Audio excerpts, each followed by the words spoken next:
En 2018, je reçois un message de Tanguy Broé qui s'occupe de la communication de Aisin Europe. Donc c'est le 5e plus gros équipementier au monde. Donc c'est ceux qui produisent les boîtes de vitesse, les embrayages et toutes sortes de pièces automobiles pour les constructeurs, surtout pour Toyota mais également pour tous les constructeurs. Donc Tanguy me contacte et me dit qu'il a pour projet de faire de la com pour Aisin en Europe et il pense au drift comme vecteur. Il me demande si ça m'intéresse. Je réponds que oui. Forcément, vous doutez bien, c'est une opportunité qui est presque inespérée. Pour vous remettre dans le contexte, moi j'ai commencé le drift il y a très longtemps, il y a une vingtaine d'années, mais de façon vraiment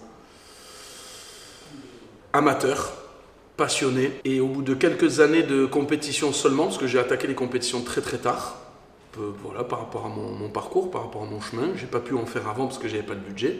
Quand j'ai commencé à gagner un tout petit peu ma vie, j'ai commencé à faire quelques compètes et puis voilà. Et puis au bout d'un moment, voilà, Aisin me contacte et me propose de me soutenir pour mes compétitions de drift. Donc c'était fin 2018.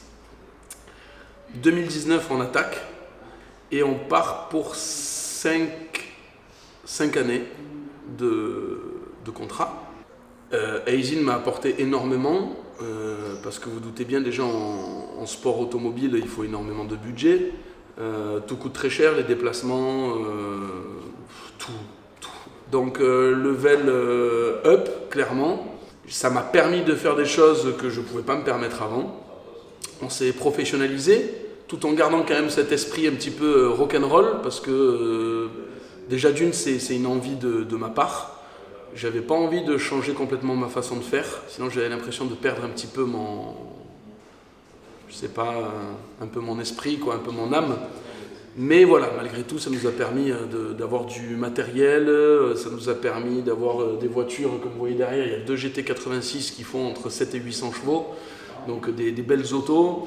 Ça m'a permis de voyager dans toute l'Europe, ça m'a permis de rencontrer des pilotes extraordinaires, des équipes extraordinaires, des mécanos, des vidéastes, des milliers de personnes passionnées. Et voilà, et on a pu participer à des événements où je pense que mon cerveau n'arrivait pas à intégrer, parce que même encore à l'heure d'aujourd'hui, j'ai encore l'impression que c'est un peu irréel.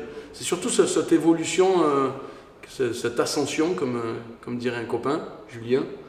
Cette ascension, elle a été fulgurante. Et ça, c'est grâce à des partenaires comme Aisin.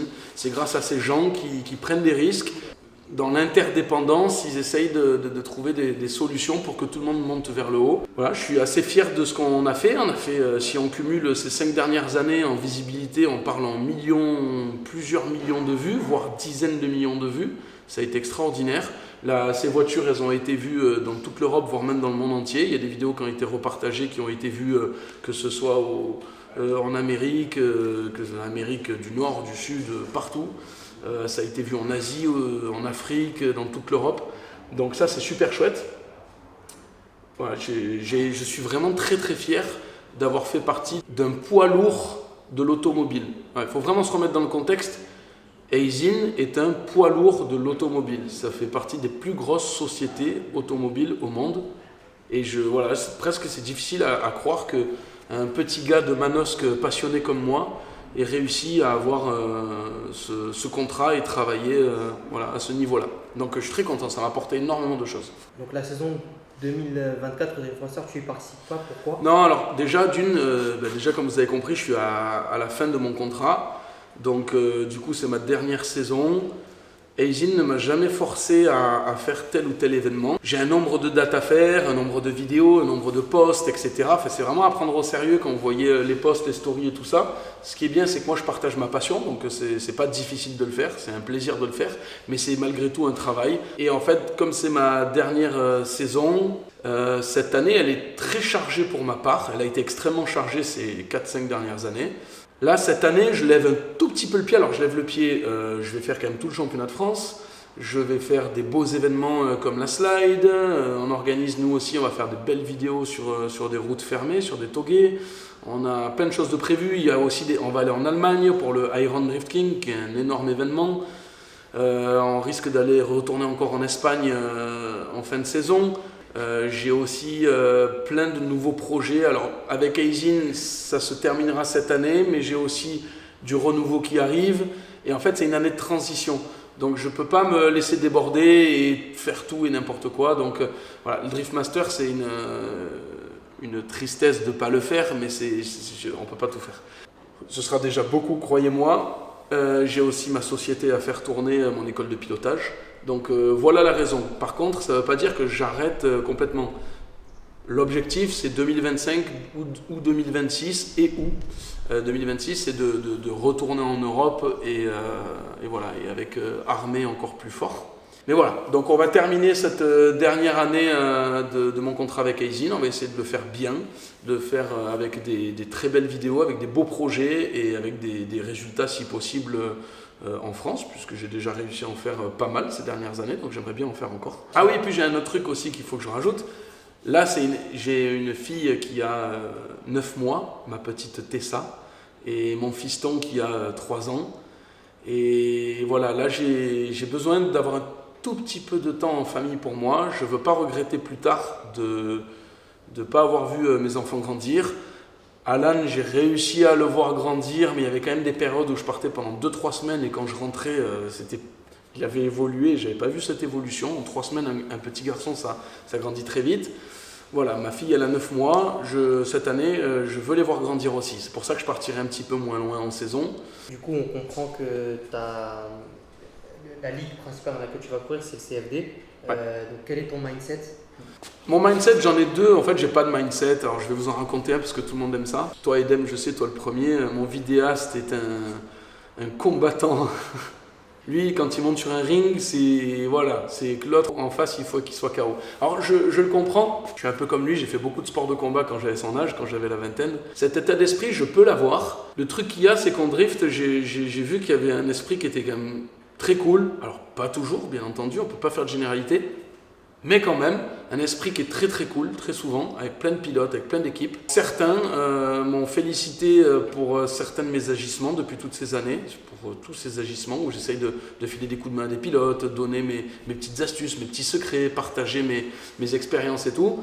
Alors certains me félicitent et puis d'autres me disent que je suis un peu stupide de le faire parce que ça fait progresser les autres et du coup, forcément, moi j'ai plus d'écart et donc forcément je me fais manger sur les courses. Voilà, donc c'est difficile d'être toujours devant quand tu partages toutes tes petites astuces.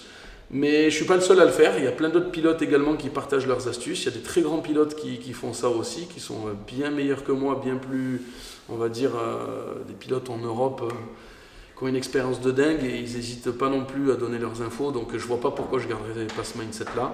Mais à la fois, ce n'est pas comme ça qu'on gagne un championnat. Donc est-ce que cette année, je vais rester focus sur gagner et le reste, tant pis. Tant pis pour le reste, tant pis pour mes relations dans les paddocks et tant pis pour mes relations avec tout le monde et l'objectif ce sera juste de gagner et que gagner. Et est-ce que c'est possible de gagner en restant cool avec tout le monde? Ouais, j'ai envie de dire, ouais, regarde Jason Banet, il est très, très talentueux, il est champion de France cette année et il est très sympathique. Ouais, c'est vrai, Edem, hein. Ouais. Son papa est adorable aussi. Ouais, c'est juste qu'une fois qu'il est derrière le volant... Par contre, quand il est derrière le volant, c'est un alien. Mais alors, je suis comme lui, hein. Par contre, je leur fais pas de cadeaux non plus. Non, mais tu as bien vu, je suis désolé, mais vos bas de caisse, j'en ai mangé quelques-uns, hein, vous tous là du CFD. Et je vais continuer à le faire. Non, tout ça pour vous dire, pour en arriver à ce niveau de compétition, il n'y a aucun pilote au monde qui arrive à travailler suffisamment pour pouvoir financer ses courses, qui arrive à préparer sa voiture tout seul, qui arrive à transporter sa voiture, à l'entretenir, à s'occuper. En fait, c'est une équipe. C'est un petit peu comme dans un groupe de rock. Tu as le chanteur, tout le monde l'adule, mais s'il n'a pas son bassiste, s'il n'a pas le guitariste et le batteur, et puis pareil, une fois que ton concert il est fait, si tu n'as pas le public, il n'y a pas de concert, ça ne fonctionne pas. Tu vois ce que je veux dire? Donc voilà, je tiens à remercier en fait tout le monde, que ce soit mon équipe, que ce soit les spectateurs au bord de piste, des fois je les vois s'affoler, faire la hola, scander des trucs de dingue et tout. Franchement, continuez comme ça nous fait délirer. Le public en folie, c'est un gros délire. Donc déjà, je tiens vraiment à vous remercier. Vous faites le déplacement, il y en a certains, ils dormaient tout dehors pour nous voir rouler, c'est des fous furieux. Donc vous venez par milliers sur toutes les courses, le drift c'est en train d'exploser en plus, il y a une ambiance de dingue, donc j'espère que ça va rester comme ça, et même ça va être encore pire, donc mettez-nous un gros bordel cette année. Bien entendu, je tiens à remercier très très grandement tous les copains qui sont là des fois le soir, dont un qui est derrière la caméra, qui est là depuis des années, mon mécano, Jérém, Edem qui fait la caméra, et puis tous les vidéastes que j'ai eu avant aussi, tous les gens en fait qui m'ont permis d'arriver où je suis aujourd'hui, et bien entendu tous les partenaires aussi, qu'ils soient financiers ou pièces détachées, etc. Voilà, un très grand merci à mes sponsors, à tous mes partenaires et à tous ces gens qui font que je suis le chanteur du groupe de rock.